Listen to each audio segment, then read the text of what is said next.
So guys, I wanted to talk to you guys about tarot and what it really represents, because a lot of people have some misconceptions of it. Do you want to know why everything around you seems to be synchronized? There's patterns everywhere. Well, it's because it is all connected. Like in astrology, all the signs correlate to one whole being. You can find this in Vedic astrology, where they actually go into more detail about it, and they break down all the zodiac signs to their lords, their houses, their rulers. And in astrology, some of these tarot cards actually correlate with those cards, and so does numerology. And numerology has its own symbolism. So I wanted to show you guys what I mean by that. These cards are all one whole story. This whole story, right? But it starts with a fool. And the fool is somebody who sparks action. You know, he no longer wants to be stuck in this one place. He decides to take action, and he becomes the magician. The magician symbolizes taking action, you know. Well, so does a fool. But then you create magic, you know. You take matters into your own hand, and you get the high priestess. And you have to remember that in the high priestess, number 2 is also symbolized by Taurus, and it's all about your value system. Who are you? And then you become the empress. And see, there are no genders in these cards. They're just talking about the energy, you know, that the energy that is being the energy that's being symbolized here. And you get the empress here, and it's also the third sign in astrology is Gemini. And Gemini is a mixture of both masculine and feminine energy. There's a reason why it's symbolized as the twins, and why the lovers is also its card. But let's go back to this, because I want you to understand. When you have the empress, you get the emperor. It's her counterpart. But it doesn't mean man and woman. It means this energy becomes one, the masculine and the feminine energy. And you got to remember, in astrology, number 4 symbolizes Cancer, and the opposite of Cancer will always be Capricorn. And there's a reason for that, because then it comes together and it creates a contract, like a solid construct. You know, the basis, the foundation. This is also why a Hierophant symbolizes Taurus as well.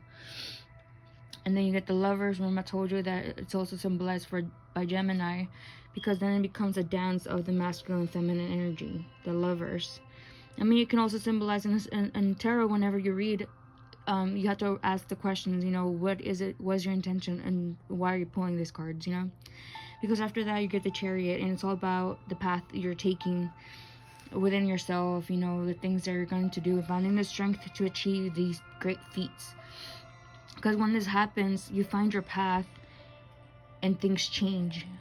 It becomes a jumble of energies where you have to find justice, break away the chain that no longer serves you, break away the snakes, you know, the things that keep you stuck in a wheel, in a wheel. And then you get the Hangman. And the Hangman, he puts himself in difficult positions in order to let go of what no longer serves him. You see that? Because after that, you bring death. But see, death also symbolizes rebirth. Because, you know, when things die, they're also something that's supposed to grow out of that. You know, you can't create or destroy energy. So it becomes Temperance, because it's all about waiting, the patience of life growing, you know, like life is growing, but it's going to take a little bit. Because then after that, you get the Devil. You have to learn to let go of the fears. What things hold you back? You know, what are your nightmares, your demons? Because after that comes a Tower, and these things collapse. Because all the things that you built that are based on fears will crumble. And after that, you will shine. The star comes out. And see, the star is Aquarius in astrology. And the star is also the opposite of the sun. And there's a reason here why then after that you get the moon. Because after the star, you light up your path and it becomes illuminated. And then the sun. And see, these two cards are symbolized by Cancer and Leo. And once again, you find the balance here of the masculine and the feminine energy. Because after that, you get judgment. You have judged what is you, who are you, what are your values, without the fear, you know, because after that, you get the world. This is your world. This creates the world that you manifested. And take a look at the symbolism here.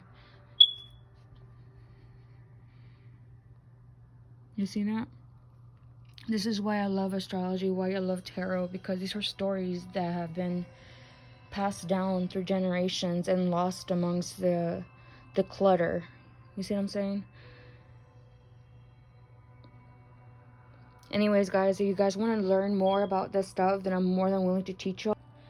Thank you guys for taking a listen.